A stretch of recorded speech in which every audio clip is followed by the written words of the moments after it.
I'm Staff Sergeant Kyle Denniston, and this is my narrative speech for Speech 110 at Metropolitan Community College.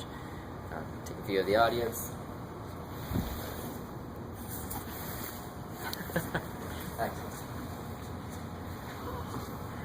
I have never been more scared in my life than the day of March 24th, 2013.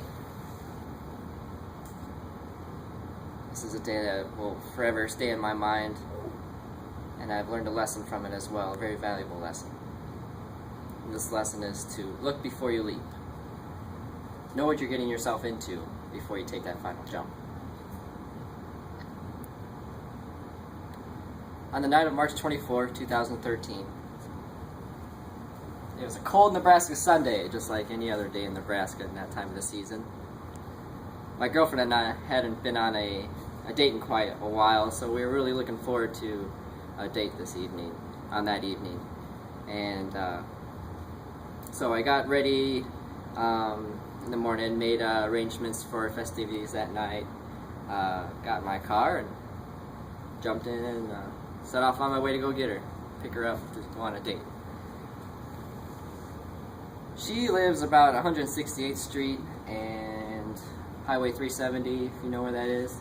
Normally I would take just Highway 370 all the way to get out there, but during rush hour traffic I decided I'm going to take a different route that day. So I took 36th Street all the way. And if most of you know, that road actually turns into gravel road after you hit a certain point, I think past 42nd Street. So I'm headed west down this gravel road, come up to 72nd Street.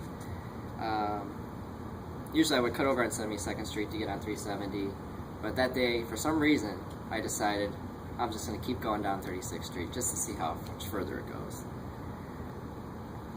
So that's what I did. I kept on going down this road, 36th Street, and I go through a few intersections where it's two-way stops for the intersecting lanes, and it's a straightaway for me.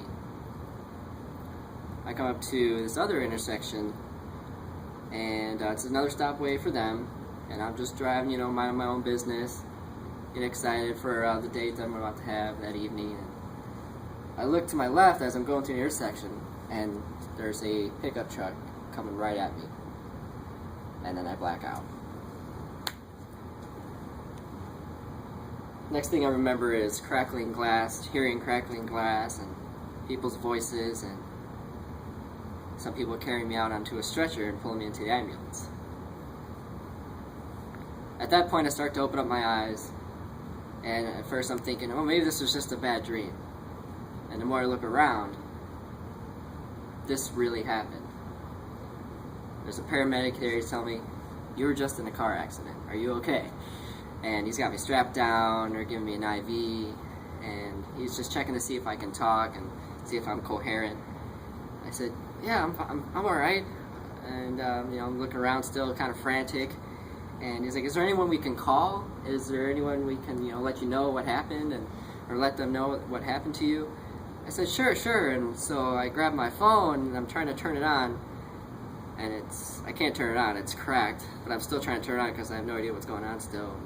I'm trying to get the information, but the phone won't turn on. It's like, alright, don't worry about it. That's the end of that story. My injuries I sustained from that is I had 2 fractures in my vertebrae in my neck.